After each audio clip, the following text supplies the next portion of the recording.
Welcome, everybody, those who come back and newcomers.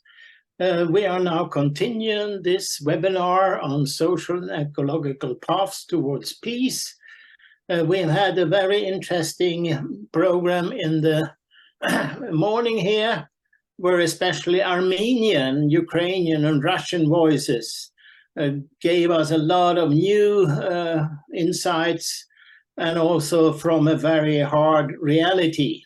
I think it was especially important that we finally also started to came out of the focus only on Ukraine. As we know, what is happening in Nagorno-Karabakh is at some levels really threatening.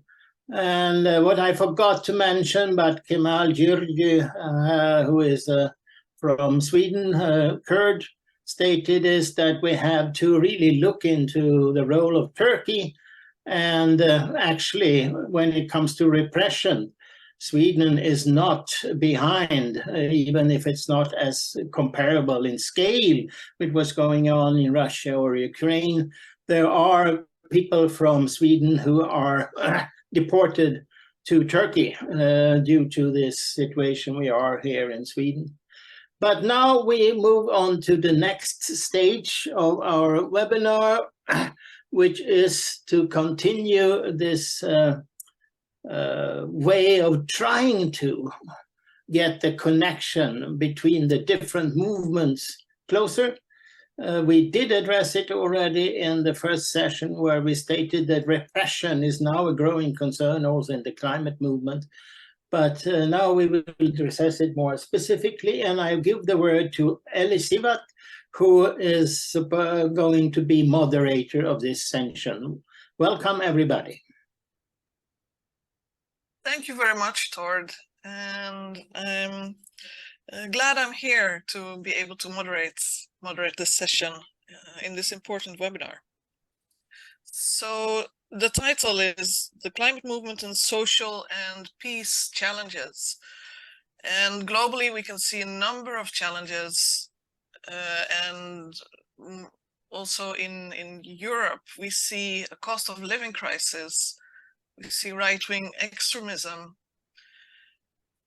We see, of course, the war in Ukraine. And as Tord mentioned before, we see repression in different scales and different circumstances. I'm living in Sweden as well. My name is Eli, and I'm a member of Friends of the Earth. And I'm also active in the Right to Asylum movement in Sweden. So we,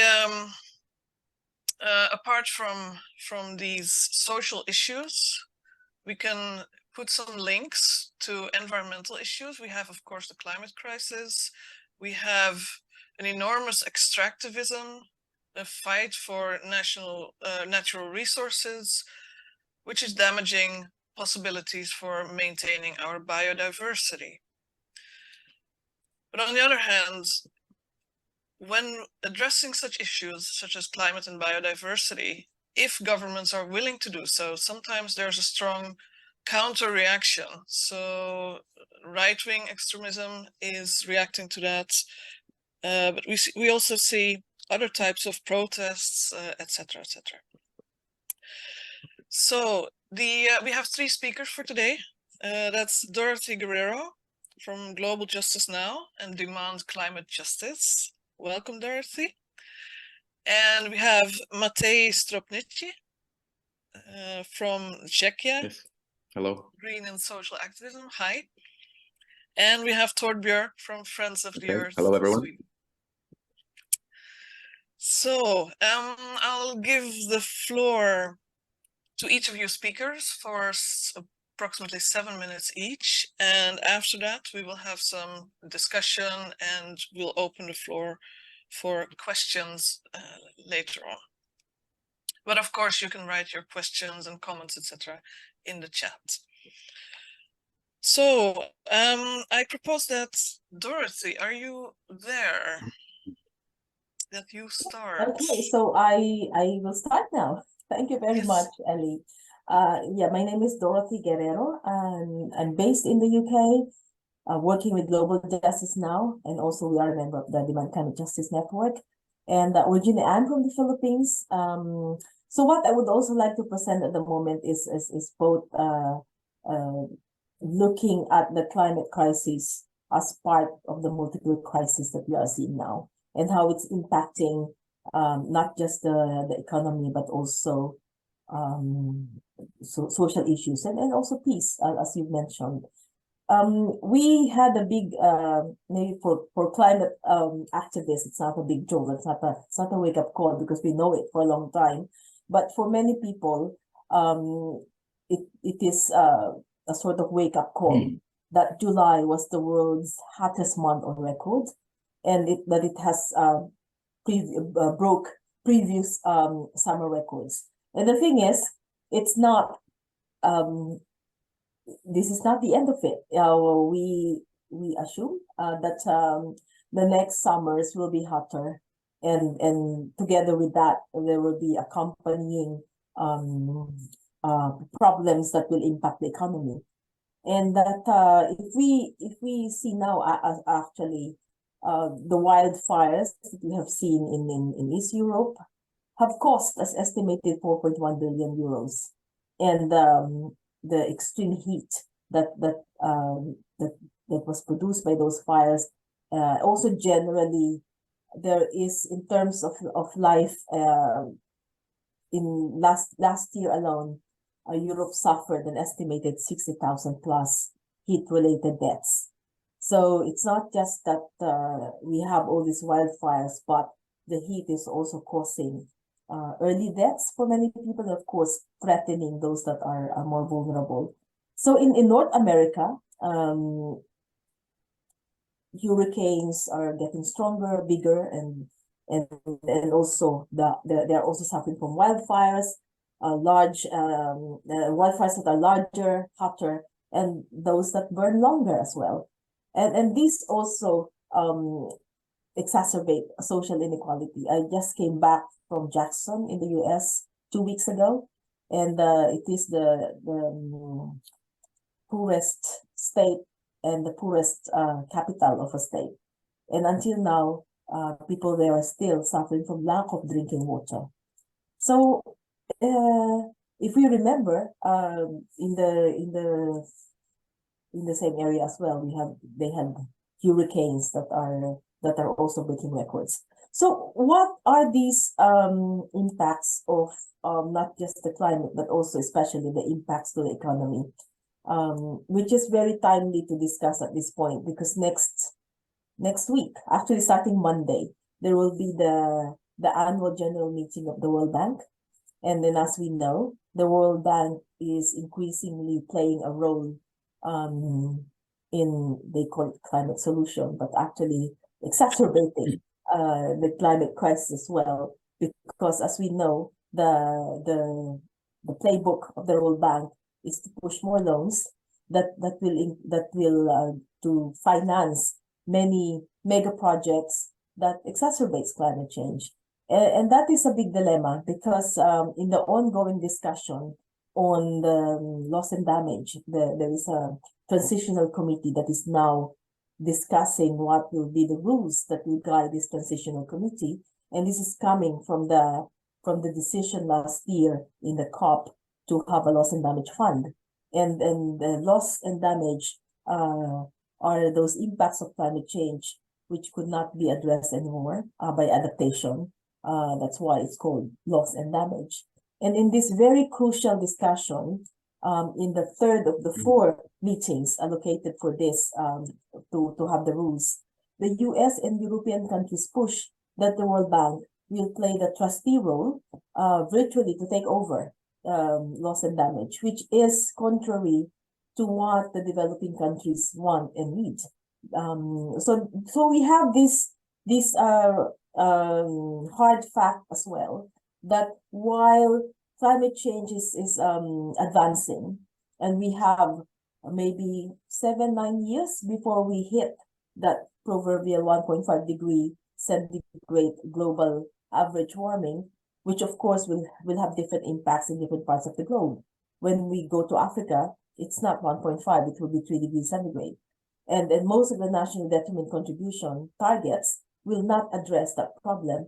So we have all these we have this problem of governments that are not acting commensurate to the challenge. And in fact, it's not just not acting, but also prioritizing measures, policies, both in economic and social policies that will not address the climate crisis. So it's not that the action is not enough or not commensurate, but also the way that they want to do things, the way that they want it to continue our economy is the same maldevelopment policies or approaches that are climate frying. And this is a big problem. And as what we know, climate is also now getting more and more linked to security. In fact, NATO also consider climate as a security issue, and many countries have already mentioned this in several big multilateral meetings, that climate change poses a security issue, because it's not just the continuing problem on resources, but also when there is a problem on resources like water and food, then that could lead to grabbing of land territories that could contribute to war. So this last element is not very much looked into yet by many climate justice groups. We're still busy looking at the political, social, and economic impacts, but more and more there's a realization by many groups, including the youth sector, that there is a very intimate link as well between climate and security, and which we should look more into. In terms of, as you mentioned, Ellie, and also by Thord, a lot of the governments, North and South, are looking at measures on how to stop climate justice activists from their actions. In the UK alone, there are a raft of new laws that will make it more difficult to do protest. A lot of very innovative laws to actually curtail our freedom of expression, freedom of organizing, and freedom of expression, which is quite shocking, because considering that we think that we are living in a democracy. The UK is one of the oldest democracy in the world, but it is getting more and more difficult for us to do our activism. And at the same time, the government is continuing with finding ways how to stop us. So I think I am ending my time limit at the moment. So I think what I would just say as a parting word is that this is the time where we could also think, or we should emphasize also looking at how do we build unity? How do we build intersectional approach to the climate? How do we look at ways how we can cooperate and work together? In the past, our challenge was how do you make the labor union also be on the same page as us on climate, or the other way around. But now I think more and more we need everyone on board. We need the peace movement, we need the social movements, the gender equality advocates, the youth groups, to look at this intersection between the climate justice, people's security, and also lasting peace for all of us. Thank you. Right. Thank you very much, Dorothy. And with that, I think we can continue straight away. So Matej, do you want to continue and take your 7 minutes? Okay, so just to introduce myself to those who probably don't know me, of course, I'm from the Czech initiative, Peace and Justice, which was founded this January, concerning the war in Ukraine, mainly at the beginning. And in fact, I also was until 2020 a member of the Czech Green Party, which I chaired for 2 years. And thinking about the theme of our webinar, I want to say that every strong and difficult times have its big topic, a struggle or at least an effort that expresses a contemporary idea of a better world and that unites youngs yearning for change and a fairer future. And the climate movement is the biggest youth movement of our times. In recent years, it has been rising, and it has an undeniable influence on political strategies and specific policies of cities, states, multinational entities, including companies, of course. Even though these policies are also, of course, influenced in the decision-making process by other actors whose interests are often contradictory, sometimes to such an extent that the original goals turn into their opposite or remain just a shiny cover for the unchanged reality. The concept of a just transition, understanding the zero-emission economy, as we know, attempts to reconcile and heal the never entirely compatible requirements of the need for growth on the one side and the need to limit it on the other. Even today, however, in addition to the illegitimate interests of the old fossil business in its ongoing profits, environmental policy also encounters the very legitimate fears of people about having to pay for adaptation to the new situation. People know from experience that all too often they had to pay not only for their own adaptation, but also for the businesses. Unfortunately, the measures of the European Green Deal largely follow this path and rather confirm these concerns. It is fascinating that the climate movement understands the word compromise in this question, not exactly in the peace questions. Nevertheless, the tension that arises from the climate movement efforts to change society's behavior as quickly as possible on the one side, and from the alliance between business interests who want things to stay as they are and people who have existential concerns about change on the other, is the most significant source of conflict between the old and the new in our contemporary world. The conflict between conservative and progressive, as they call it, right? However, if simply put, the West presents itself as an old engine of progress, which is indeed not exactly as honest as a self-reflection. Meanwhile, this idea creates the need of an ideological opponent, I believe. The West then reveals not only this adversary, but also his allies as enemies of progress, even in the ranks of his own population. These adversaries of the West have been China and Russia for some time. And as I said, also all those who refuse to see them as necessary adversaries, unfortunately, including ourselves, I suppose, in the peace movement. The alliance possibilities that we are thinking about here today and that we want to build, and by speaking here, we are already doing it, in fact. Meaning the alliance between the currently strong climate movement and the not so very strong peace movement, to be honest, is therefore not as automatic for everyone as it might seem to us who grew up with the idea of green peace, basically.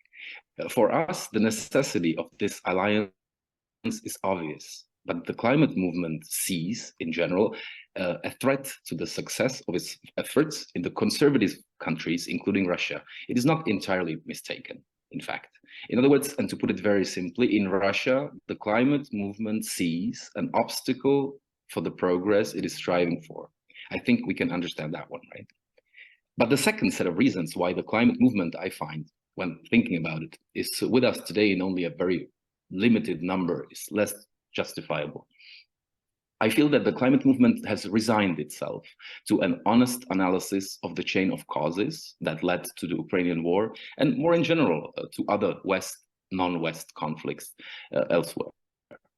The movement has settled for an explanation created and renewed by Western propaganda, namely that the only culprit is the aggressive act of Russia waging an imperial evil war in which the aggressor must be defeated by all means. Before 2022, actually no one, and I was part of it, no one in the climate movement thought that there was a dramatic difference between the progressiveness of Russia and Ukraine. No one had any particular illusions that these states were in any way an ally to the climate movement. This suddenly changed with the Russian attack, and almost overnight, Ukraine became the West's in the eyes of the climate movement, and therefore an ally in the climate issue. Such an assessment is only possible by a very superficial adoption of the Western optics, the optics of one side. The prerequisite for the success of the peace movement, however, as we base our strategy on the merits of diplomacy, negotiation, and mitigation of conflicts, is the ability to understand, even if not accept, the points of view or of two or more conflicting sides. So we know that the cause of the always unacceptable war, and I want to stress that, of course, is the past expansion of NATO and the threat of its future expansion to Ukraine, and thus for Russia to its immediate neighborhood. We also suspect that solving the question of Ukraine's membership in NATO is therefore a way to stop the war. NATO was, however, and I think we know that, never it was a peace organization. It has always been an organization through which the West inserted, consolidated, and protected its influence militarily. However, in the eyes of those who strive for a fair world, such a form of the world should be a picture of the past long ago. And I think that we have to communicate to the climate movement that so is the NATO an element of the past, well, just like the coal is an element of the past. The old businesses of fossil economies, which is trying to save its domination, maintain our dependence and prolong the time of its fabulous profits with propaganda about the risk of impoverishment of the whole society, opposes the idea of a world in which we can do without it and in which the business itself will become impoverished. I mean, the coal business, for example. The old arms business, on the other side, which seeks to use every conflict to escalate and prolong it, by which it creates its domination over the budgets of our states, once again creates dependence on arms supplies once again, and restores the bygone era of its fabulous profits once again. It's very similar. And it resists the idea of a world of diplomacy, friendship, and cooperation, and covers its business plan with lofty words about human rights, although it knows very well that human rights suffer much more in war than in peace. The fossil and the military businesses are both old world businesses, one just like the other. The climate movement is able to effectively expose the propaganda of the fossil fuel business, but at the same time, the climate movement believes the arms business is 100 times rehearsed phrases completely uncritically. That is a very sad know-how to me. With the idea of a just transition in mind, an idea that the most enlightened parts of the climate movement came up in response to public criticism that climate policy will further impoverish the most vulnerable sections of society, we came up with the idea of a just peace that seeks to create such an atmosphere in which the continuation of the war will appear just as completely irresponsible a madness, just like the continuation of the unchanging fossil economy. Matej, I'm coming to the end. I'm coming to the end, 4 more phrases. So I think our message to the climate movement should be basically simple. The world we want, the world without wars, and today specifically the immediate ceasefire of the war in Ukraine is the very same better world as the world without the fossil economy. We the peace movement are not on the other side of the effort of a better and fair world that you are in the climate movement. Defending the future in the name of climate while wanting to maintain the old order of bloc imperialisms supported by military alliances is as senseless as defending the principles of peace and diplomacy while wanting to preserve the power and dominance of the fossil industry. Neither represents real progress. So please join. That's basically what I wanted to say, to think a little further on the problems of the contradictions between the two movements I find. Thank you for your attention. All right, thank you very much, Matej. And with that, I think we can go to the next speaker, and that will be Tord Björk from Friends of the Earth, Sweden. Thank you very much. This was really interesting to get a voice from the West and the East. And in a time when I think the climate movement have very many possibilities, but is also faced with the reality it cannot repeat the past. And the past is very recent. The past is we have to do more and we have to listen to the scientists. This was a very successful formula, yes, but it doesn't work anymore. The simple reason is that since the UN negotiations started in 1992, there has been more carbon dioxide emissions since the beginning of humanity. With other words, the hope that the combination of scientific knowledge and UN negotiations and demand for more should help is obviously not working. So this is, of course, a very time for really reflecting. I will not bring up the Swedish case, which is very, very odd. But in fact, Sweden has been quite sort of initiative in these global affairs since the UN conference in Stockholm 1972, since the first action demanding the same demands both in the Western and Eastern Europe, and bringing an action from Sweden to London to Budapest in 1986, demanding to save the forests. And since the beginning of the climate movement, organizing climate action days in 70 countries on 500 places, demanding stopping emission and stopping deforestation. And of course, more known, Thunberg and the school strikes. So for some reason, Sweden has some kind of role. And then I can tell you that this year, there's been a decisive shift. There was on the 6th of May, a consensus meeting with the tenants movement, the trade unions, the churches, the big conservation society, every kind of climate environmental movement existing. And they came together to, in consensus, come up with a platform. And the leader of the biggest peace organizations addressed the meeting, talking also about disarmament and so on. And when this was proposed by Friends of the Earth as something we could bring up in the consensus decision, it was immediately attacked as Putinism. Nobody really understands why it should be Putinist to talk about unilateral disarmament, etc. But that was the atmosphere of Sweden is very, very sort of tense at the moment. But then suddenly the people started to say, well, peaceful coexistence maybe would be a good thing for the climate.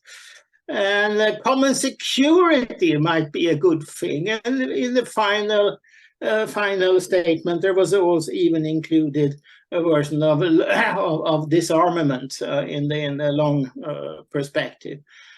The same goes for the action meeting, Action Week, which was just organized for social and climate justice.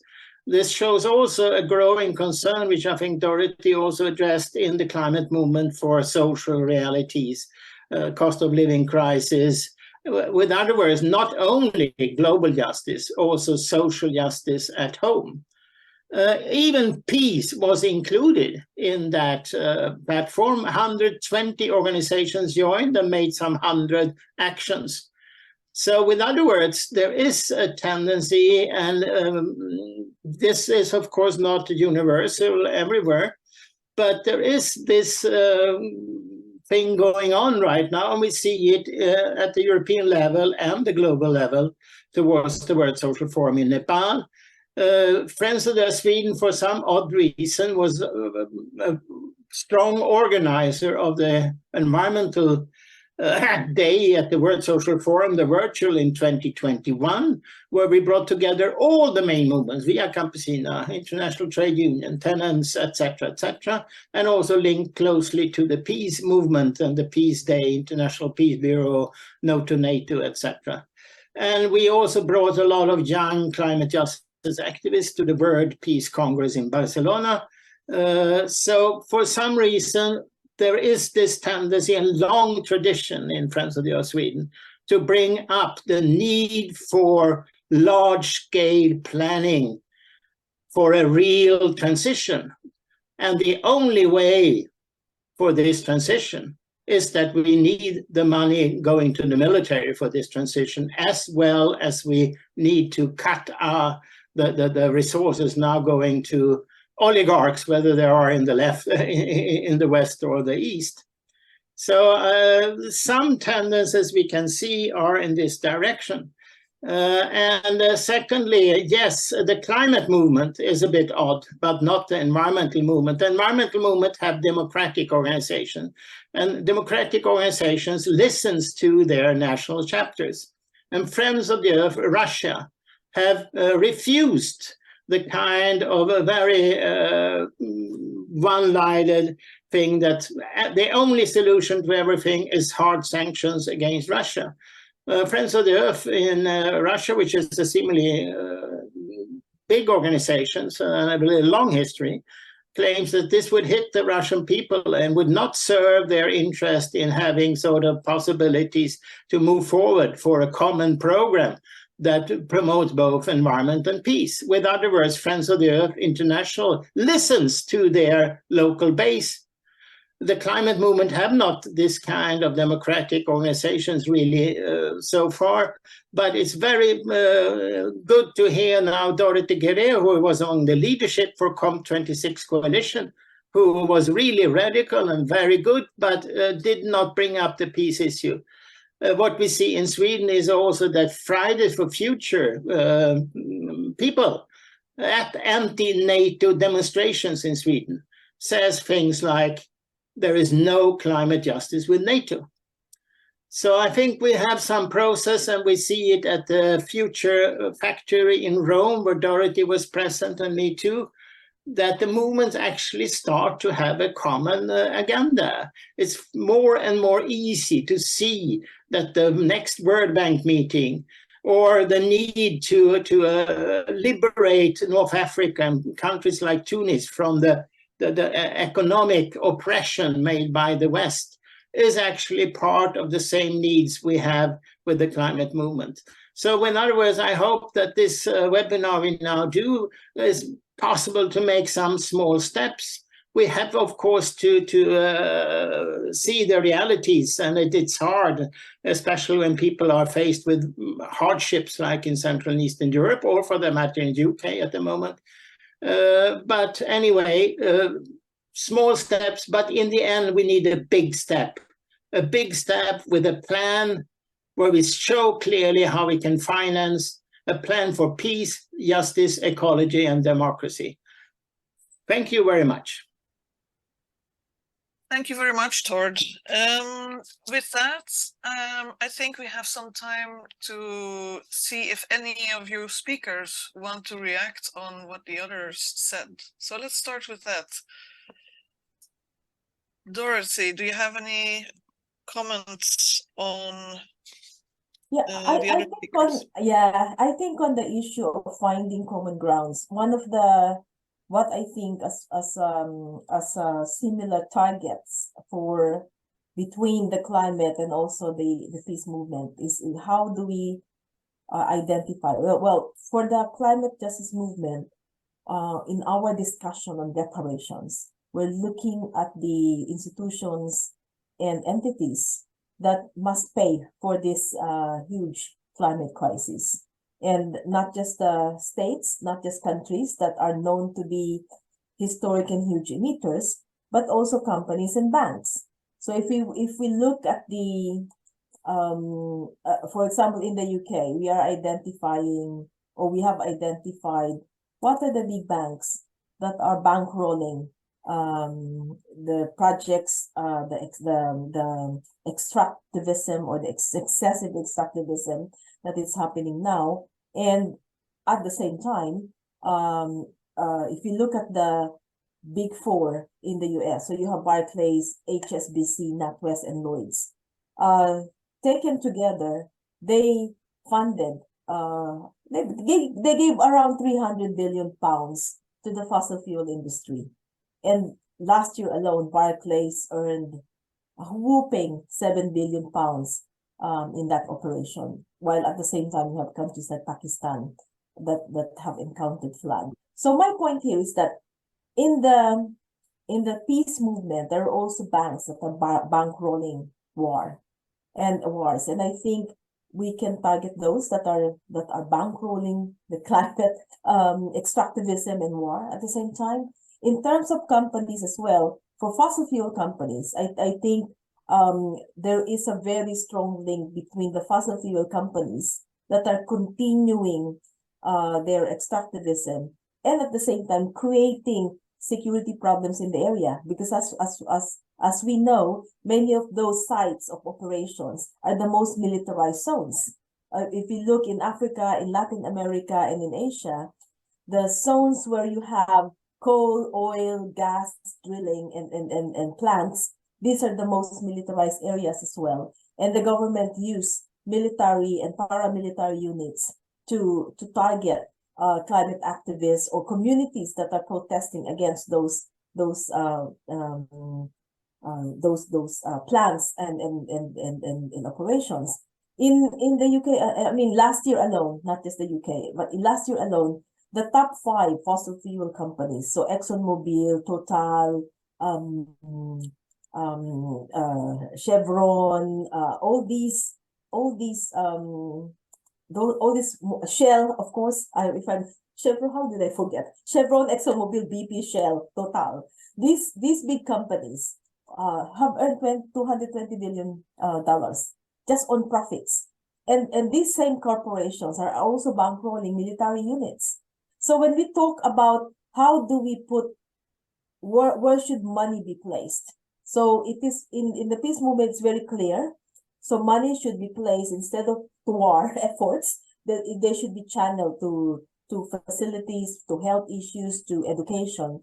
And that's the same thing with the climate justice movement. We're saying tax those big fossil fuel corporations, because that money is what we can use for funding loss and damage needs, for funding health and education, because governments are saying there's no money. The thing is, that's a big lie. There is money, they're just on wrong priorities.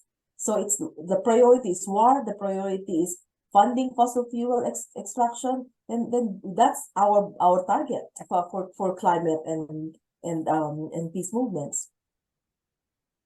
Thanks. Right, thank you. Matej or Tord, any reactions? Well, maybe I would just add one concern, which I don't know if it's mentioned too much, because I'm not sure to which extent we are all in contact with the climate movements of our countries, with the people who organize it, but some of you definitely are, as I see. I see that the arguments usually are that the climate question is the question number 1 among all the others, because without the planet there will be not this, and there will be not that, and there will be not, and so on. So that was like a formula of a campaign that we had here, and I thought it was successful. It was a good idea. However, the war, this is not the only war in the world, right? The Ukraine war, but it is very often understood that way in Europe, at least at the moment. And so now the war is above the climate for quite a few of these activities, or of these organizations. Even I think that what a little bit of the hidden agenda underneath of that is that Russia is also a old fossil nation and old fossil industry, and what there was, I mean, the Greens always opposed the Nord Stream, for example, right? They didn't want even the second part of it. So I feel a little bit like if the Greens were quite happy that the Nord Stream doesn't exist anymore, that this the powering of the gas is not there anymore. And I think that the discussion should also be on this topic, which I understand in a way from the part of the climate for the climate movement, but the question of the peace seems to them as very secondary, which I'm not quite sure how to change yet. But discussion with them, I think, needs to start on this platform. Thank you, Matej. It's very useful to have a voice from Czechia and sort of this climate movement. We are quite pragmatic friends of Sweden. That means that we address the climate and makes campaigns concerning that. We do separate things on the World Bank, trade issues. Yeah, we have a lot of single issue campaigning and so on. But we never gave up the idea that actually the environmental issue is more important than the climate issue.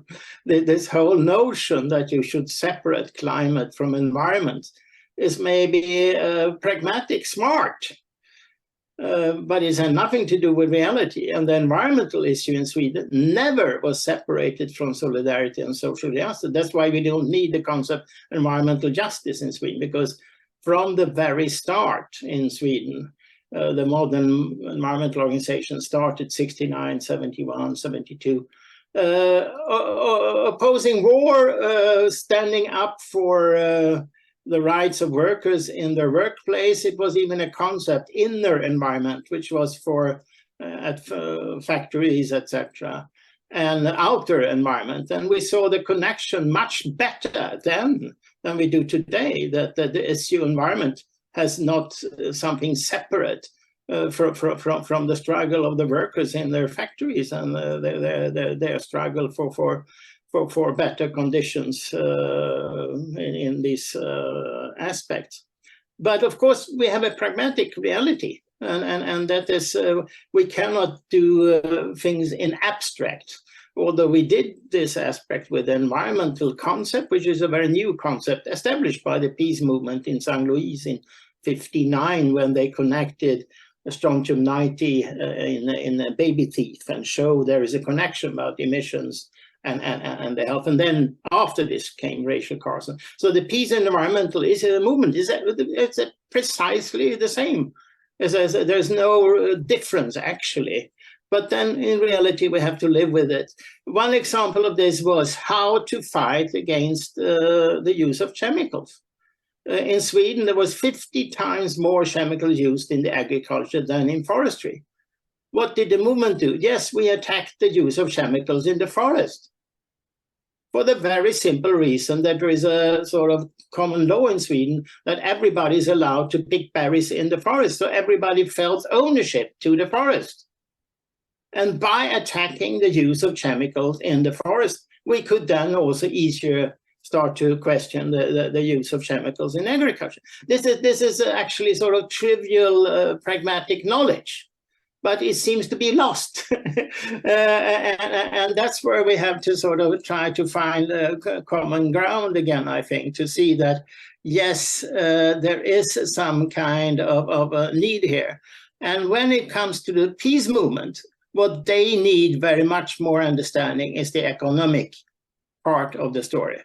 This whole focus on security is not helpful because this war, whether it is in Nagorno-Karabakh or wherever it is in Ukraine, is embedded in the global struggle for food. The black soil in Ukraine, there are 7 million farmers. And what happens in Morocco and Western Sahara is that the whole anti-colonial struggle goes backwards.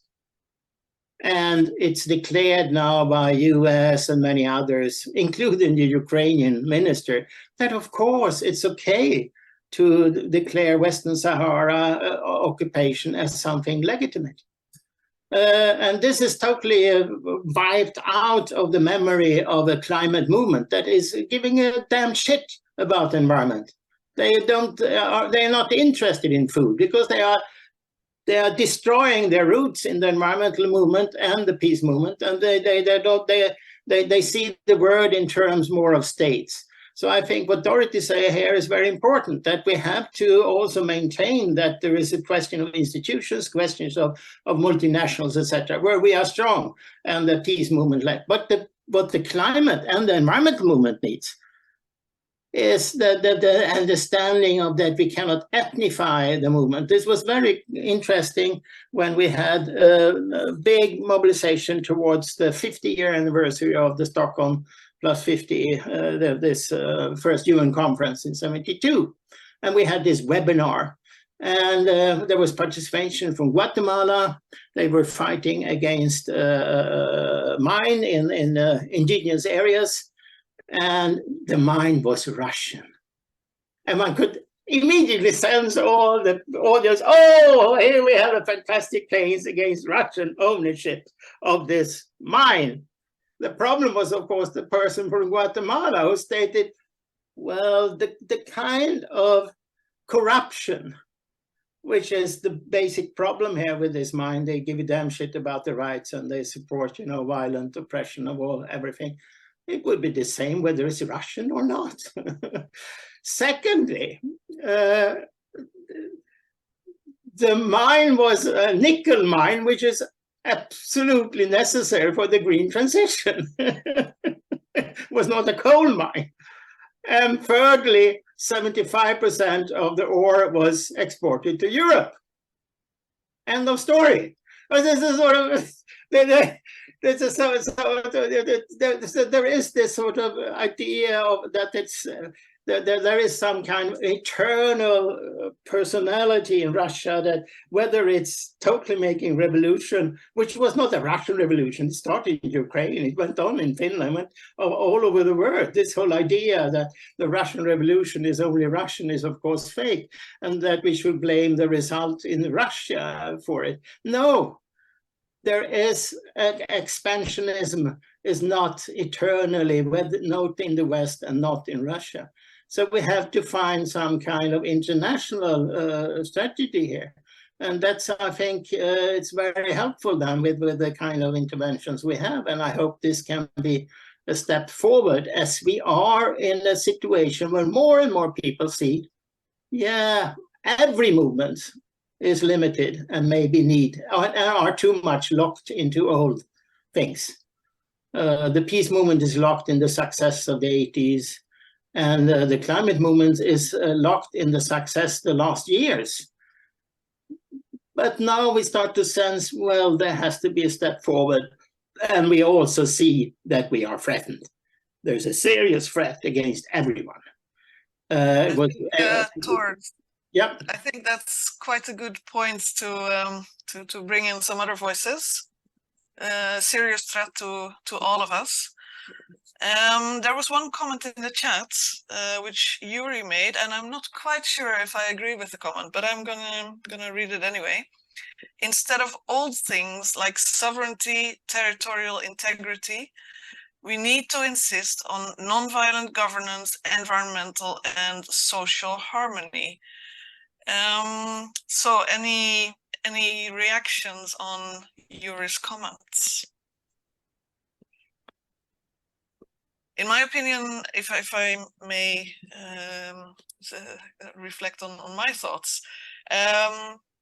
territorial integrity and sovereignty may actually be quite an important part of fighting community struggles.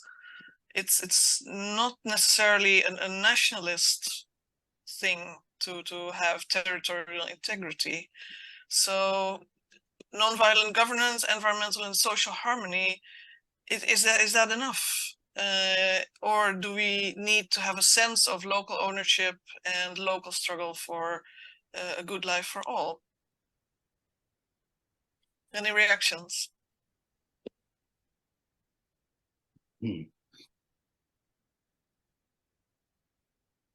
Well, if I can, no one speaking.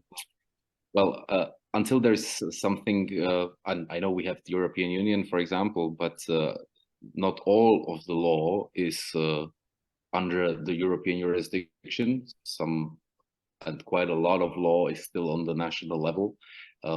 If we want to, and I believe we do, if we want to criticize, regulate, and maybe even fight the multinational global capitalism, we need some platform from where to do it. And the states are still the place where the law can be applied.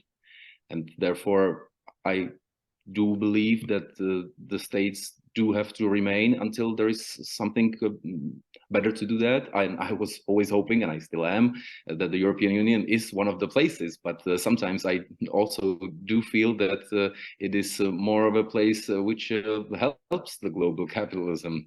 And therefore, and since it is more difficult to organize ourselves as civil society on the European level than it is to organize ourselves on the national level,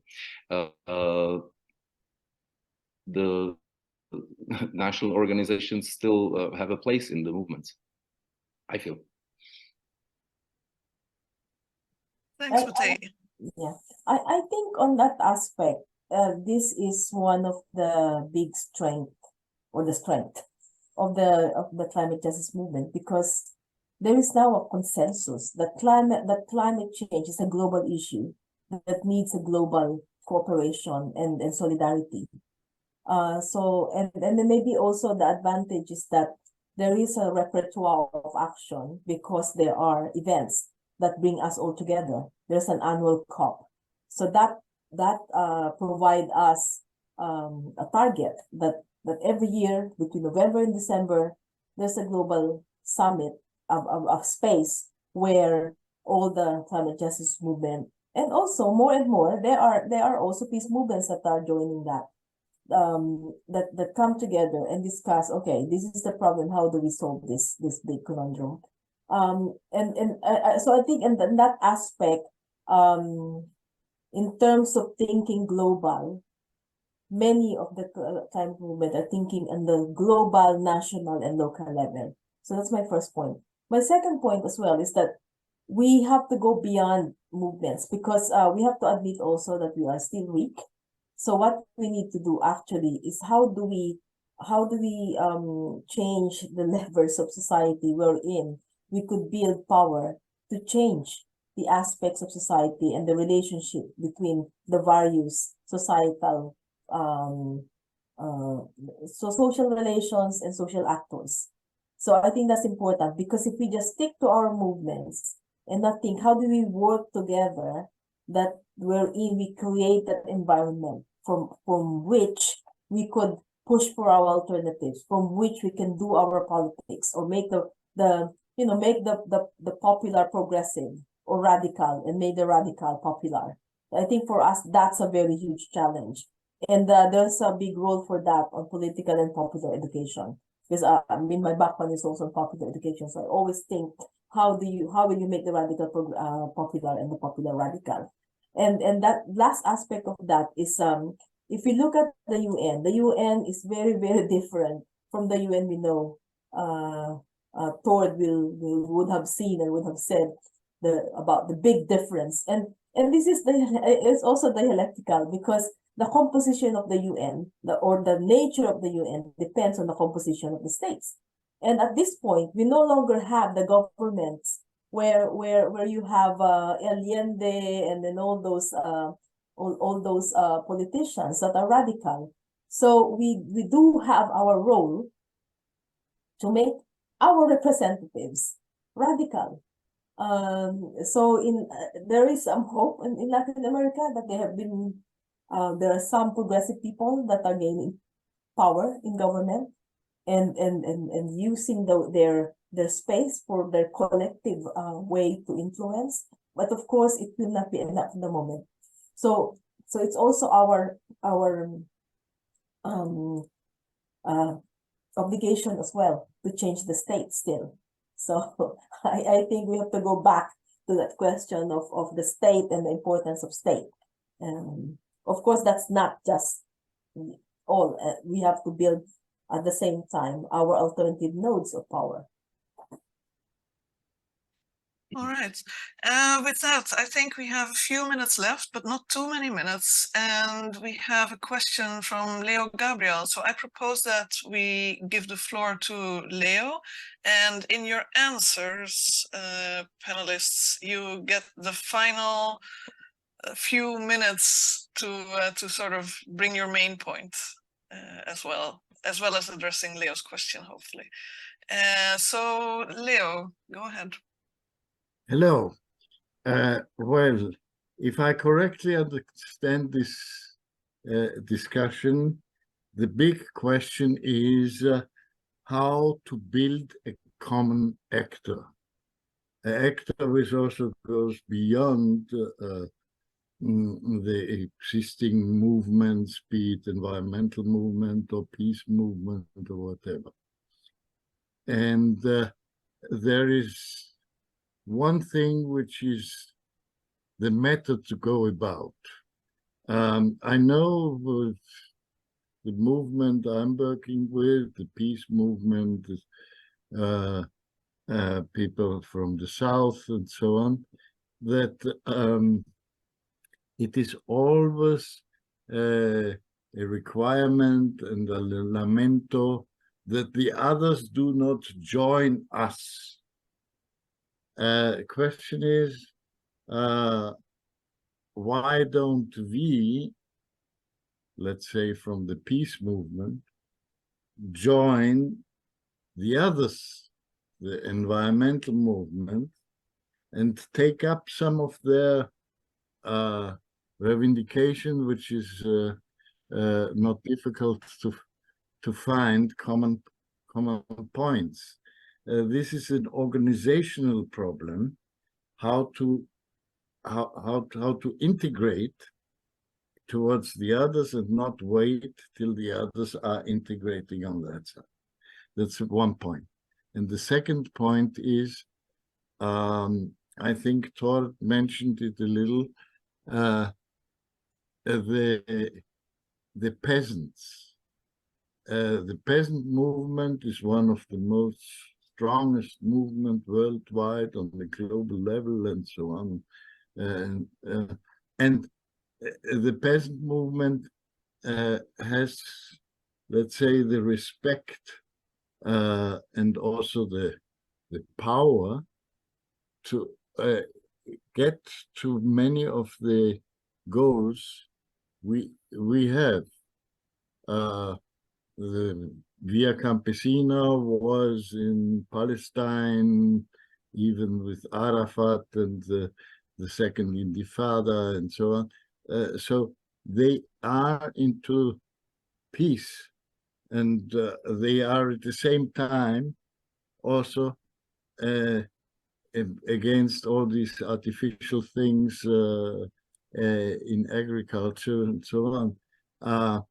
Isn't that also an opportunity for us, be from the peace or from the environmental movement and so on, to join these organizations? Of course, that means we have an awful lot to do. Thank you. Thank you very much, Leo. Okay, with that, I think the time is really limited, and Tord wrote in the chat that Leo summarized as well my point as a final comment. So that means that Dorothy and Matej get a very short time for final comments. So Dorothy, any final takeaway?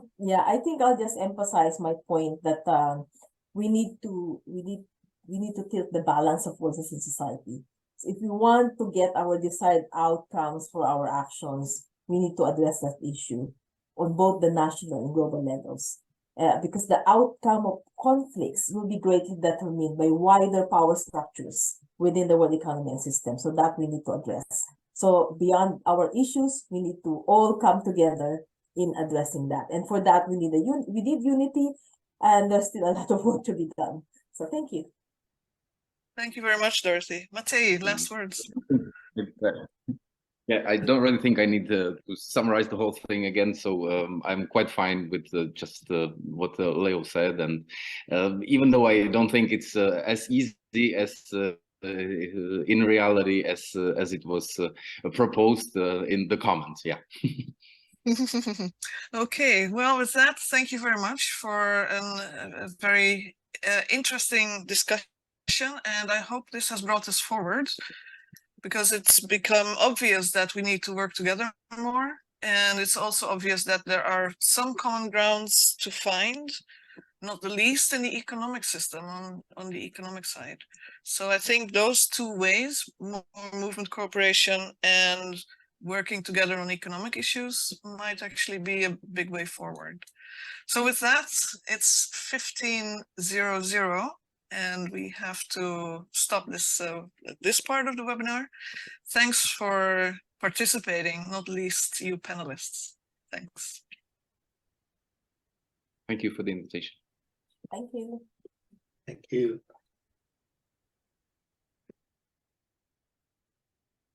So I think our time slot is arriving now, and we start with the social struggles in Central and Eastern Europe and environmental and peace challenges. We have wonderful speakers in this panel. Let me introduce myself and the panelists. My name is Matthias Benyik, and I'm from Budapest, from Hungary. My main organization is Attack Hungary, which is a worldwide movement of attack. I am also member of the Hungarian Social Forum, and I'm also member of a group called Organizers for the Left. I'm an economist, and my main subject was foreign trade. This is my personal information. Who am I? Now, I want to introduce you our panelists. First, I would like to introduce Enikő Vince. Enikő Vince lives in Cluj, in Romania. She is a feminist and housing activist, and she's a professor at the university, and the main issue is now the housing problems. Our second panelist is Vera Zalka, who is my colleague in Attack Hungary, and we are fighting together in the social forum movement. She will be speaking about the women's involvement in the peace movement, and also how the peace movement can be linked together with the other issues. And last but not least, I would like to introduce you Yuri Dropa, who is economist and environmentalist, and also member of a lot of organizations, including Attack, including the Organizers for the Left, and also a long-time activist in the Organizers for the Peace. Now, it is high time to start with the social problems. First, I would like to give you a short account about the Hungarian situation, about the Hungarian social issues, which is very on top of the discussions here. Mapping the Hungarian public perception of the most pressing issues are cost of living concerns and healthcare. The Russian influence and the LGBTQ issues are at the bottom. The first 7 places of the Hungarians' problem list are: 1. High costs of living. 2. Low wages. 3. The low quality of health care. 4. Corruption. 5. The inequalities between rich and poor. 6. vulnerability to employers, and 7 low pensions. These are the most burning issues here. Economic and social problems are also ranked as burning issues in Hungary, which shows that the Hungarians still expect political actors to address mainly problems related to cost of living. Only a tenth of the Hungarians consider migration to be one of the 3 most important problems. In recent months, there have been many demonstrations criticizing the quality of education, but migration is not the most pressing problem in Hungary. Since the outbreak of the Russian-Ukrainian war, the issue of Russian influence has been particularly high in the public discourse, yet only 8% of the Hungarians think it is one of the 3 biggest problems.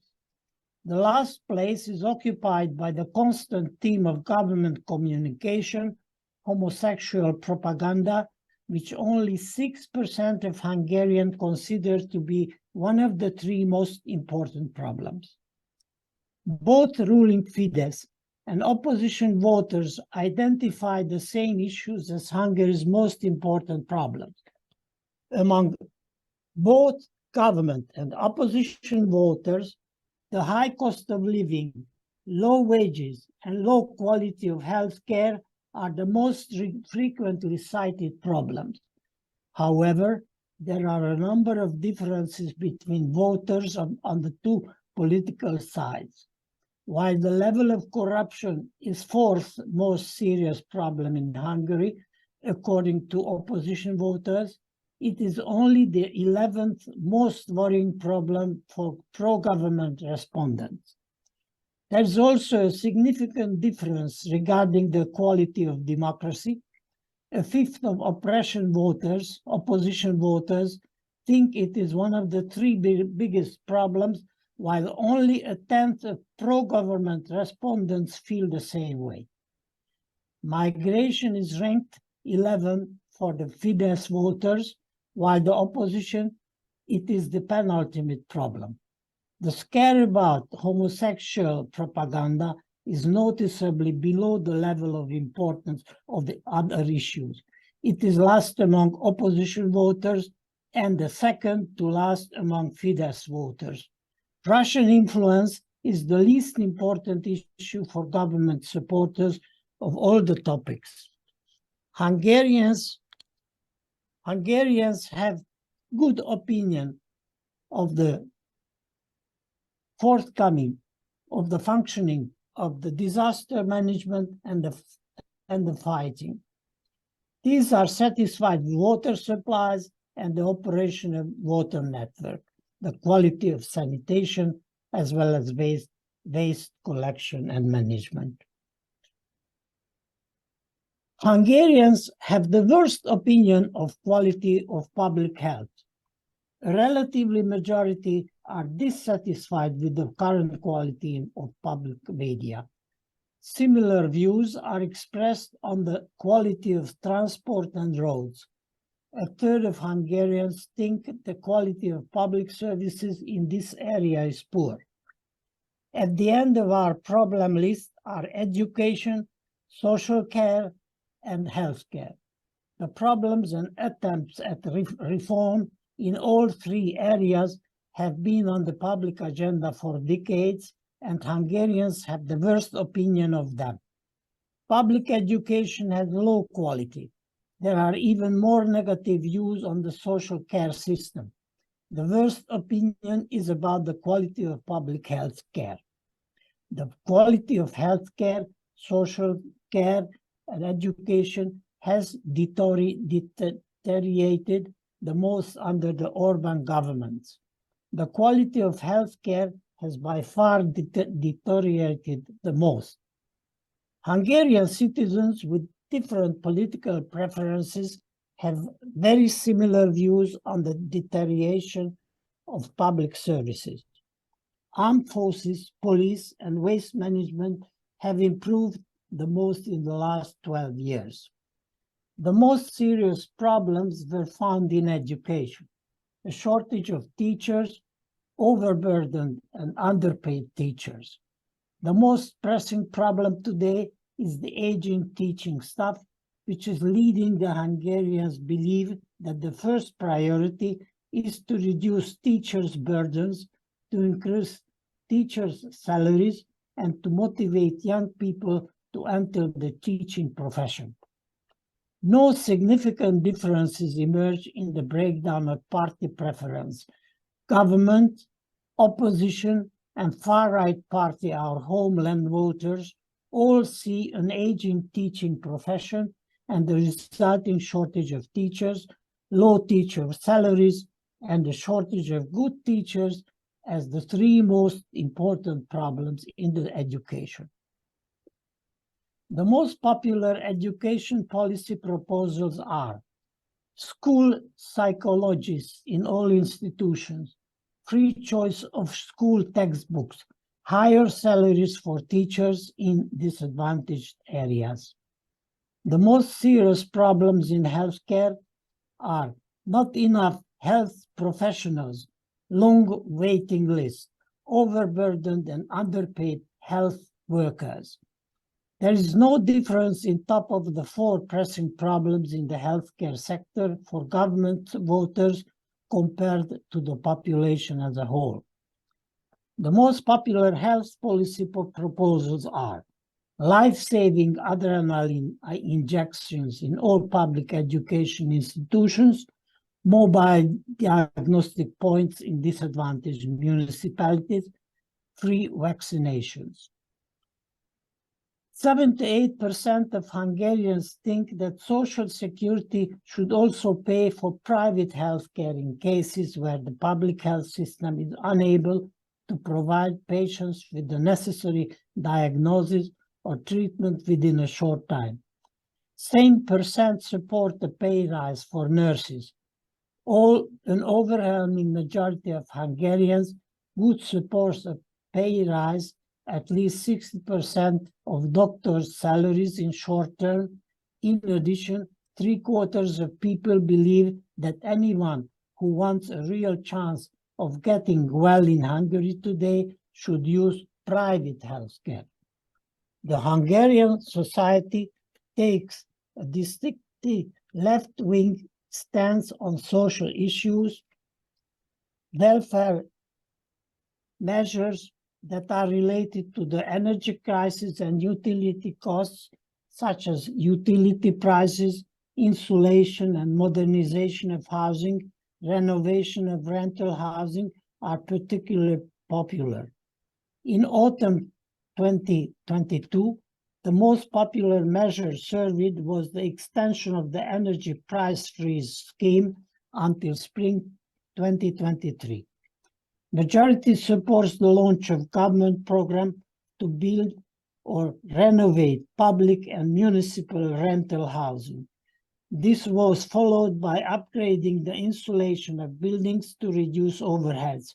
This shows that the Hungarians are feeling the symptoms of energy crisis very strongly, and proposals to alleviate it are partially well supported.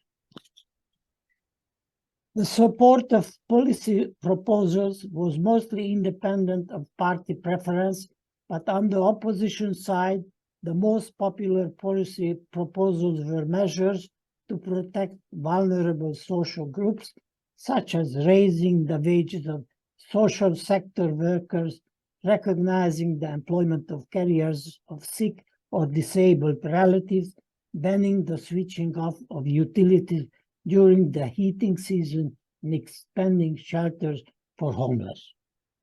Thank you. It must have been a long report, but I think this very well relates to the issues, what is now considered the most important or most burning questions in Hungary. But this is not only for Hungary, the most important issues, but I think for many Central and Eastern European countries.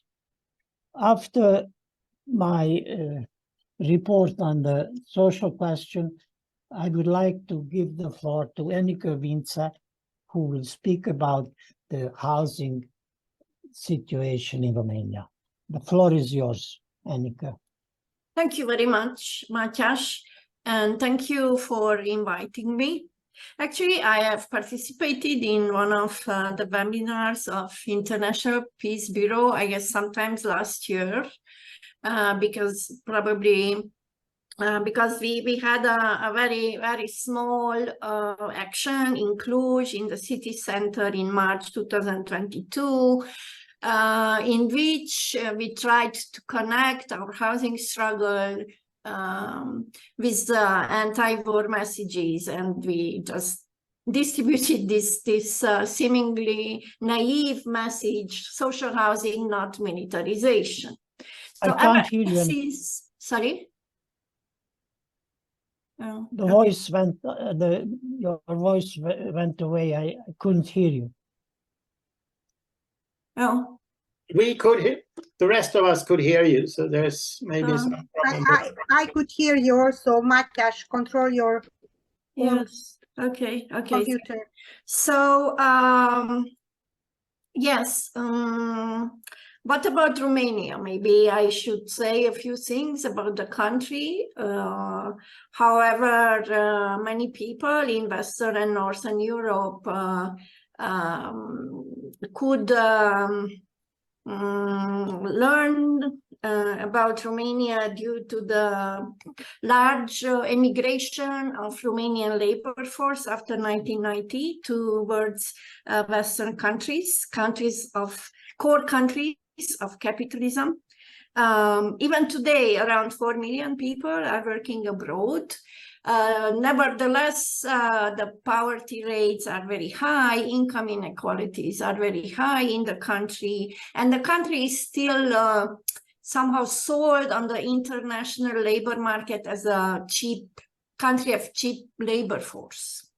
So generally, it happens with semi-periphery countries in the world.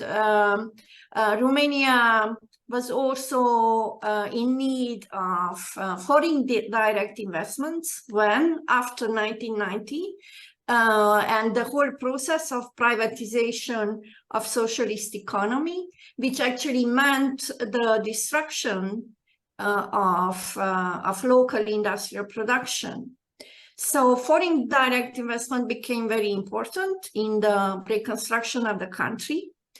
So to make this story short, we can see how nowadays, in the context of the war, Romania is somehow reshaping its position in world economy, and well, probably it's also supported by the big powers who have an influence on Romanian domestic politics. And it kind of promotes itself as a potential military power in the region due to its geographical position near the Black Sea. So related to that, you can read in media very often about the importance of war economy, about the importance of investments, and including real estate investments into military industry. So unfortunately, what we can witness is that the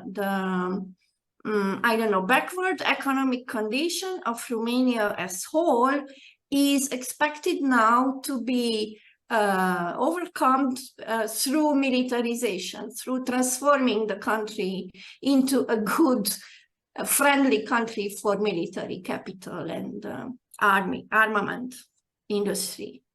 Parallel with this, we can see how the Romanian state, did everything that it could to support this war economy and to increase, among others, the spending on military expenses, respecting the NATO requirement of 2% of the country's GDP, even going further. But in parallel with this, I guess it's very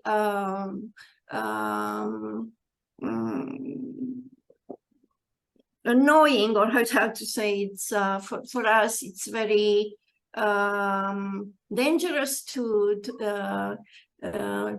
see. I mean, not seeing is dangerous, but the fact is dangerous, the kind of militarization of the whole society. So which started maybe during the pandemic, when you know, mutual hate among different social groups and individuals was getting more and more expressed. So today, I guess this dimension of tensions in terms of social relations and generalization of hate speech and violence should concern us very much. Okay, so I very much yeah. So about the housing issue, very briefly, which is in the interest of our local movement, but I'm also part, and through my local movement, of the European Action Coalition for the Right to Housing and the City, is that housing, the housing crisis, the housing unaffordability crisis, which is characteristic even in Romania, even if the country is known for its high percentage of dwellings in private ownership. So the problem of housing unaffordability is mostly stronger in big cities where economic recovery happens, and cities which became so-called competitive and attractive for foreign investors, including real estate developers and investment funds, foreign and local. So due to this, we can also witness not only the privatization and commodification, but also financialization of housing, which is a common concern across European countries, and not only. As European Action Coalition in the past year, we had contacts. I don't know who looked first for whom, but anyway, we started to have a dialogue with some climate movements around the energy price crisis, which we said it's very much linked to housing crisis and should be dealt with together. As a manifestation of crisis of capitalism, of crisis that neoliberal capitalism created due to the financialization of both housing and the energy sector, liberalization of prices, the liberalization of movement of capital, unregulated movement of capital across borders. We, as a coalition, we also had internal discussions about how this is related to war, and to the war in Ukraine in particular, and how the whole energy prices crisis created, as I said, by capitalism is tried to be explained by the war, blaming the Russians, blaming the Russian gas for all the bad things that happens to Europeans. So we have some internal talks about how to link housing struggles to anti-war movements, but until now we did not have institutional dialogue, so to speak, with peace movements. Nevertheless, I guess this should be very important. For example, to link the war to housing, and to see, I don't know, to acknowledge how perverse it is actually from the side of big imperial power, that why they engage in this proxy war in Ukraine, they already started to talk about post-war reconstruction of Ukraine, and the alliances of investment capital are created across Europe, and not only, to prepare to use Ukraine as a new terrain for capital investment after the war. So this can be also a point of connection between housing struggles and peace struggles, how to deal with this stuff, and with the risk of transforming even the post-war Ukraine into a terrain for profit making, not to speak about how it is nowadays exploited for the profit of armament industry. Okay, so to end my presentation, maybe I would stress that I very much agreed with those colleagues who emphasized that the problem is capitalism. The problem is how capitalism tried to solve its crises, and how the states and not trans-statal actors, including the European Union institutions, supported solutions for these crises and multiple crises and pluric crises by supporting the capital. So actually, I guess this is very much visible and in every domain. Yeah, if I don't know, capital says that the war is a very good opportunity for itself for investments, so it's not only a problem, it's a good opportunity for investment. Also for the social movements, I guess, would be good to acknowledge that this pluric crisis actually has this potential of making us being aware about the fact that all the crises in all domains, healthcare, housing, climate, war, etc., are actually having similar structural causes. And I guess this acknowledgement and looking for shared solutions across movements could actually bring together different social movements. So to define, capitalism as a structural enemy, so to speak, against which solidarities across movements and countries could be imagined. Concretely, I wouldn't know how this could happen and what kind of international platforms we might have, to nurture this common struggle. But as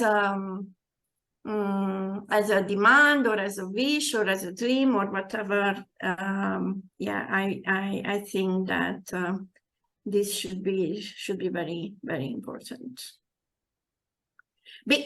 Also because of the moment, which is also about, recreating the global economy, recreating alliances between countries, and in this process, the major issue of imperialist power is how they can weaken each other. So maybe today we should think about how can we strengthen each other as different movements in different parts of the world. Thank you. Thank you, Annika. It was a wonderful how you connected the whole things into a system critical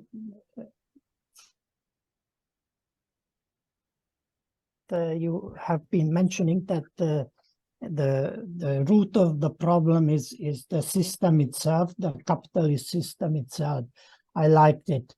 Now, I want to ask Vera to take the floor. Thank you. I will bring examples on the topic Matthias brought, the data of public opinion research. As a result of political attitude of the ruling party, Fidesz, and government that is ignoring any consultation with civil society representatives and also members of professional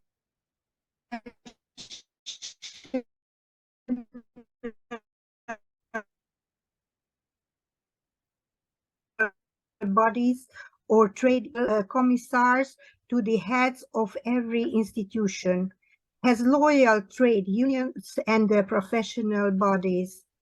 This causes such a situation that when other representatives would like to consult and make some agreements, they are cheated. They are received, but not substantive discussions or agreements are made.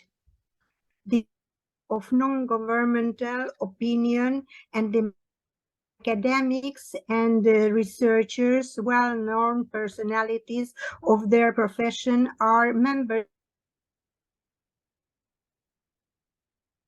who do not make a single step forward in the agreements. As a consequence, the two parties cannot move from their position.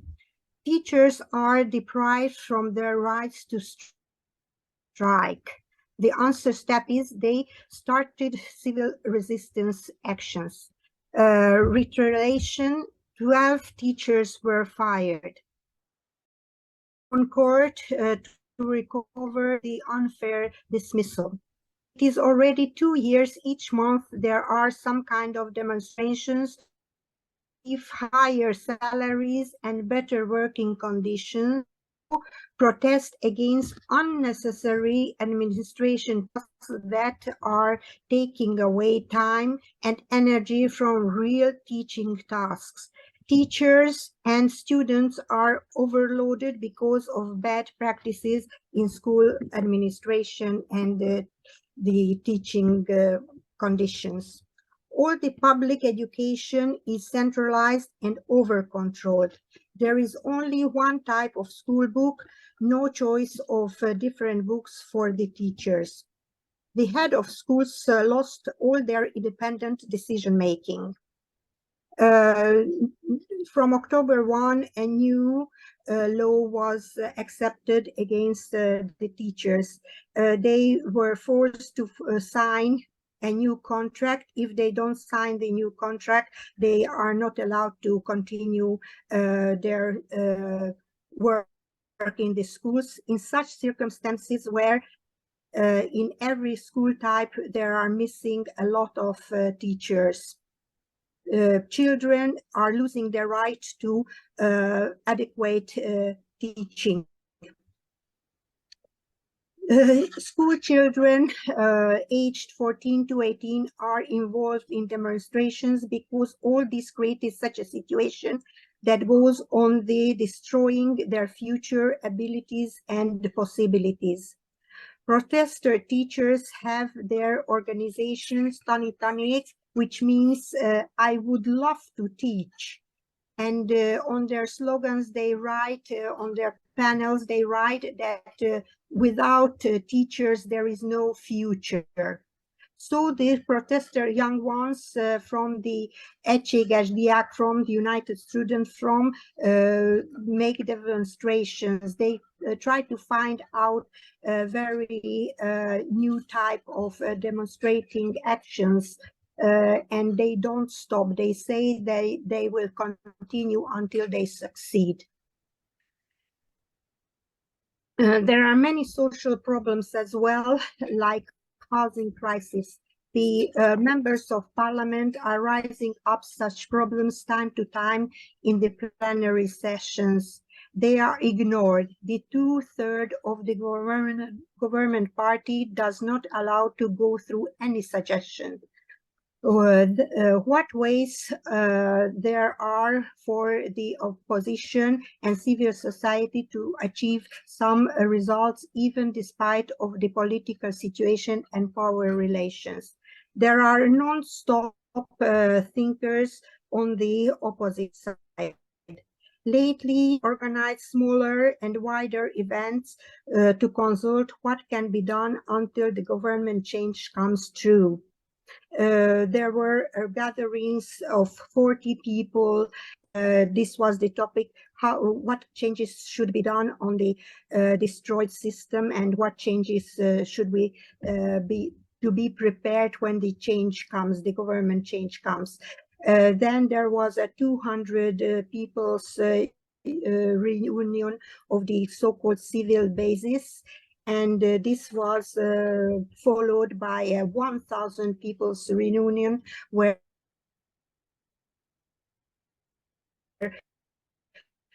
there were not only representatives and parliamentary members as well. Prepare plans and structures to the system change, because the 12 years of rule of Orban Viktor destroys institutions. No one from you would that there is no Ministry of Education and no Ministry of Healthcare in Hungary. The Minister of Internal Affairs governs all these fields. He is a police colonel. So there are no democratic ways of governance that should be so everything should be re-established. The debt claim has been privatized and not controlled by the state anymore. This is a bed of widespread corruption and crime. András Jambor, parliament member, and his opposition colleagues in the parliament keep on scope this issue. There is a showcase trial against leaders of the mafia organization. They make money on the misery of most vulnerable in the society. It is a big struggle. Fidesz tries to eliminate the case. Jambor strong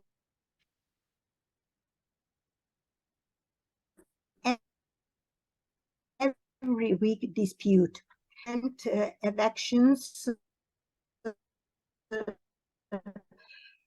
evictions also. When authorities come to action, they still try to resist. In some cases they are successful, but not always. The system goes on its ruled way. The aim is not to punish people in need, but help to solve social and housing problems of the most vulnerable with the help of trained social helpers. The debt claim collectors continue working the same way as they used to, with government agreement. No solidarity, no thinking in ways of assistance and problem solving. In Hungary, low salaries, bad living conditions, uncertainty, no future vision for many in the society. People are not able to choose from parties, feel abandoned and cheated, robbed out. Very big differences are in the society. The new capitalist class of Orban is already existing, but needs funds from the ruling regime. That option is also not very sure. It is uncertain and very costly. Market debts and non-country interest investment of the state that is captured by Orban. People are frightened on one hand that the war in the neighboring country on the territory of Ukraine can go farther to other countries, or there will be such demands to participate in it in some way. On the other hand, they are so deprived with their everyday living survival struggles that no more attention can be paid on other issues. The thinkers and civil society activists try to deal with all the occurring questions, but they are some. No budget, tiring energy, little influence, as the mainstream media is not sharing these opinions. In Hungary, people are cut off other means of media because they speak only Hungarian language, and they are provided with the propaganda media of Orban. So they are very much pro-NATO. They believe the story that NATO protects us in such a way that they do not know any numbers of facts. They don't know about the 800 bases around the world. They don't know about the army and war pollution. Finding common grounds with civil society and activists and party members, as I said above, there are common thinking reunions to talk to each other and prepare for the after Orban governance of the country. What kind of country we plan to have and international connections we want in the future government. In the today's governing system, progressive changes are not realistic. The so-called Békekör, the peace circle, is one of the civil societies of Orban, because Orban has its own civil societies organizations for his own interests, and they are not our partners. The rearmament industry is getting stronger. This is an aim of the Orban politics from this year on. And the militarization of schools, we can find facts about this also. I have been to Vienna and to Brussels, and I participated in the Global Women for Peace and Against NATO movement. And there we found this problem, the militarization of the young people, affecting them with this ideology. So the Italian partners, the women there are watching this issue, what is going on in the schools. And in Hungary, we want to start the same procedure, and we ask all the participants who are here, please pay attention what is going on with our children, what is going on in the schools. We had here in Budapest last week the WILF women's organizations meeting of the European WILF organizations chapters, and it was a very interesting discussion. Unfortunately, what concerns to women's organizations and what concerns to peace organizations, we have to go abroad and make connections with our stronger sisters and brothers to start working, because here we have very difficult situation, and this is just the start of the work. We are pretty late, but the situation is such that we have to start it now, and we couldn't do it earlier. Thank you. Thank you very much.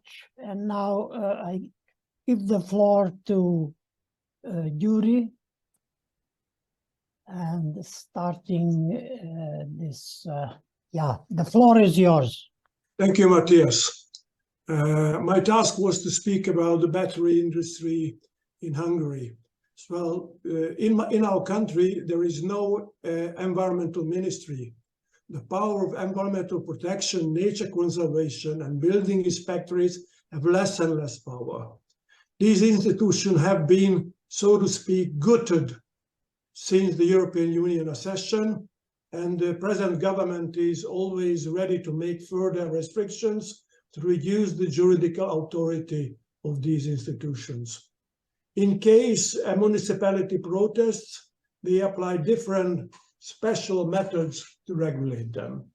When I speak about batteries, please never forget that all military equipments and not only the vehicles need batteries during operation. By us, battery factories are strongly supported by the government through tax breaks and even state subsidies.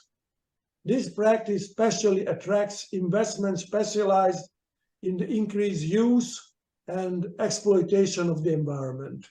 In addition to that, these companies are not forced to accept gray zone area.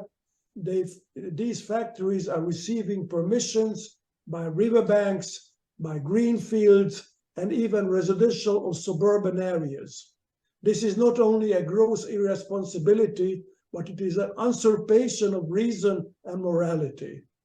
I live in Görd, a town 20 kilometers north of Budapest. Samsung is building a gigantic factory by us. Presently, 2–3% of the jobs are occupied by locals. The workers are coming from far and wide, from China, South Korea, and Ukraine. In order to convince the local population, it was disseminated that Samsung would pay so much tax to our town that our streets will be asphalted and there will be new school, kindergarten, and whatever suits the people taste. As soon as the factory started to operate, the local had to feel that loud, annoying 24-hour noise is disturbing them. For the organization for Görd, it's a civil society, town protection association, was able to obtain several important documents, but only by lawsuits.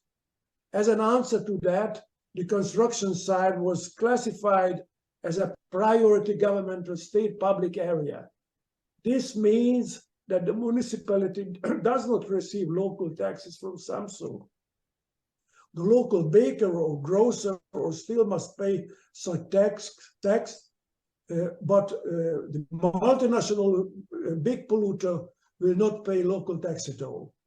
Samsung factory regularly fails to comply with the fire regulation. The fines imposed by the fire code range from 2,500 to 10,000 euros. The area occupied by Samsung is about 40% of the whole area of Görd.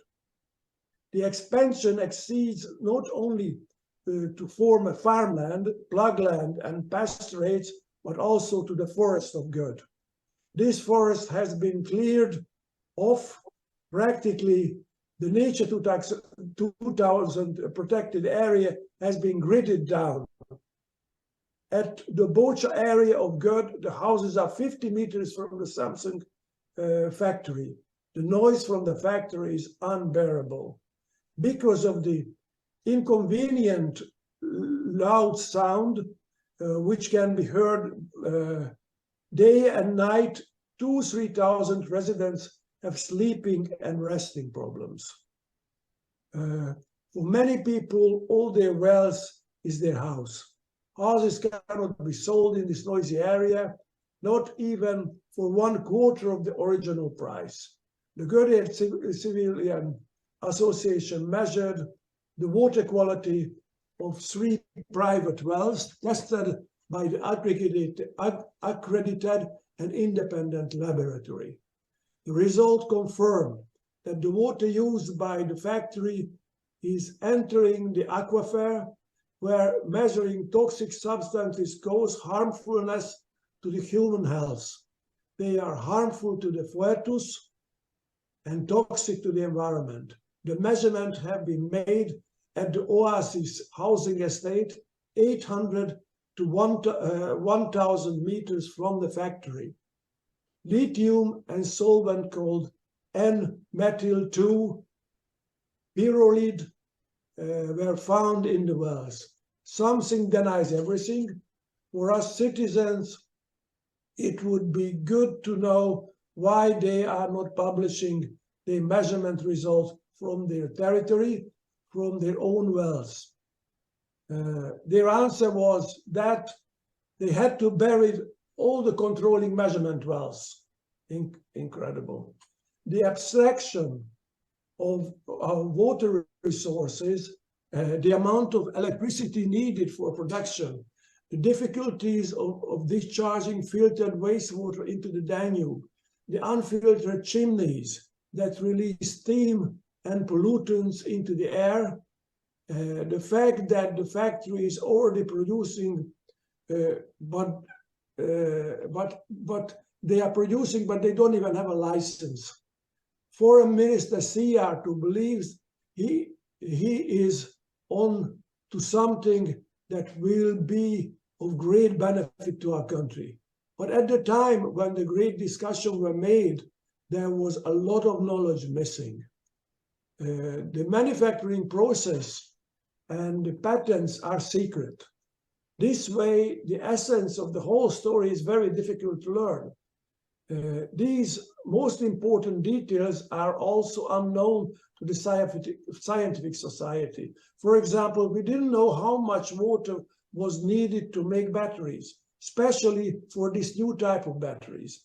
We didn't know also how much electricity was needed to make these newer and more powerful batteries. The factory is obviously located in Göd because of the Danube, because of the water of the Danube, large power of distribution, high voltage transmission lines, which are much legacy to the Soviet-Hungarian eternal friendship before the fall of communism, and as gas and oil pipelines. Gas and oil comes through pipelines, while the electricity is through wires today from Russia via the Ukraine. Only a few people have heard that even rarer and even more toxic radioactive cobalt is coming from the Democratic Republic of Congo, also an essential material for the new battery production. Do you still believe that the switch from smoky petroleum to derivatives to electric batteries will be a kind of torch relay? If not, just wait a little longer, because I am about to tell you something that will astonish even the most experienced and knowledgeable. The prominent Hungarian investigative journal has gathered that 26 battery factories are currently under construction. 26. Got it? Perhaps you will allow me to say that the largest battery factory will not be located at Göd. The government wants to construct it in Debrecen, more precisely at Mikepers, where they already face water shortages without such a factory. I never thought that environmental destruction and such an industrial policy could ever receive government support. Vera asked me to talk also about a new development of the field of the military industry. As I only have very limited time, I will just speak very shortly. In recent years, the military industry in Hungary has been rebuilt almost from scratch. In parallel with the development of the armed forces, 6 new military installations will be created in our country. Some of them have already started operation. The factories have all been set up in cooperation with the international arms manufacturers. They will produce high technology radars, modern combat vehicles, snipers, rifles, mortars, ammunition and machine guns, and autonomous vehicles and drones. Rheinmetall Hungary will use a license from Turkish partner, Neural Makita, and highly advanced MRIP armed vehicles, the Gidran, which has been tested in real combat condition. By the way, Orban and Erdogan's cronies behind the Turkish purchase of MOD had been secreted for 30 years. For me, as a person not specially involved in the life of the military industry, it is exceptionally interesting that the Czech-Hungarian company, the Condines Technologies, a private limited company, which state backing, this is investing because formerly it has been owned by Krzysztof Szalai-Bobrnyski, who is the present Hungarian Minister of Defense. He is formerly a COE CEO, when he became the minister, he sold his shares through a holding company to a friend. So my question is, how could this happen? We learn that profit is ruling the world. By the participants nowadays, we don't even seem to give a damn. Anyhow, nowadays, they don't give a damn even about appearances. Thanks a lot. Thank you very much. It was really a very nice presentation and covering not only environment, but the militarization of the Hungarian industry. Thank you very much. Only 6 minutes remained for questions or comments. Who wants to speak?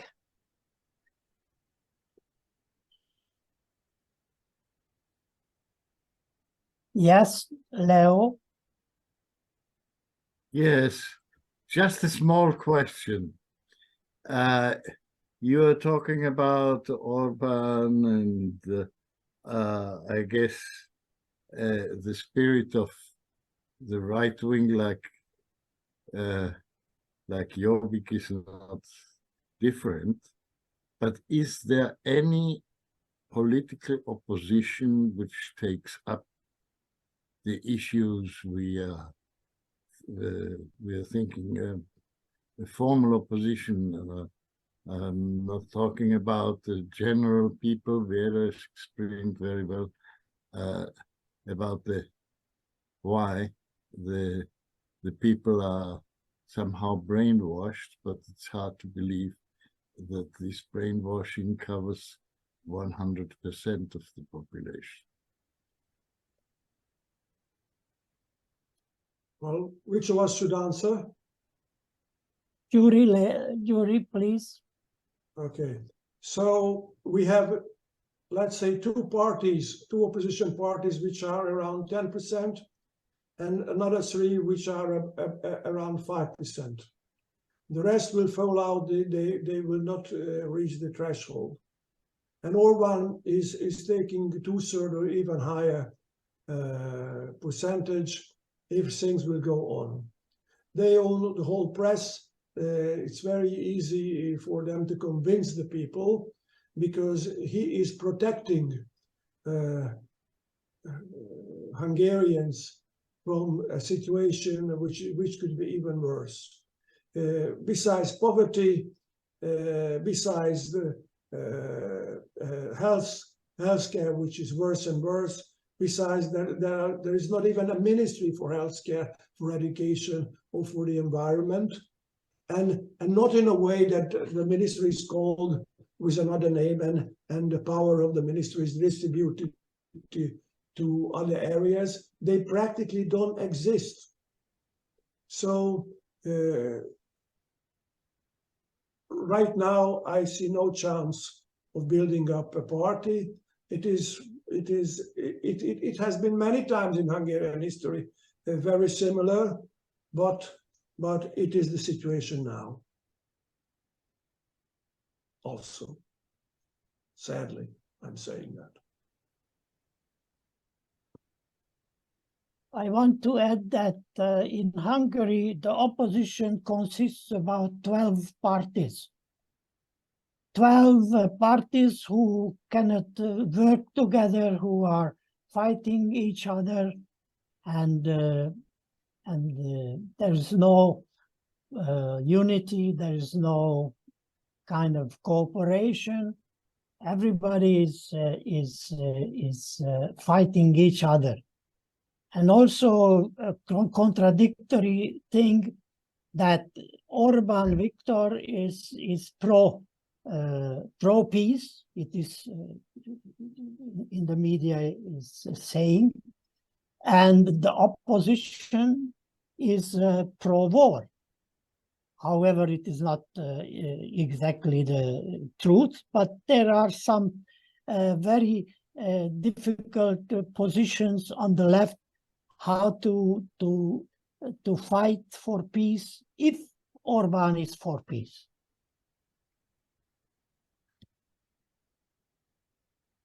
But there were some leading figures like the mayor of Budapest, no?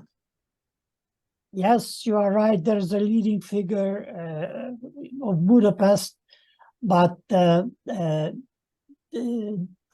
is not a general backing for the mayor of Budapest, and even there is some divisions between the different districts of Budapest. So it is not unanimous.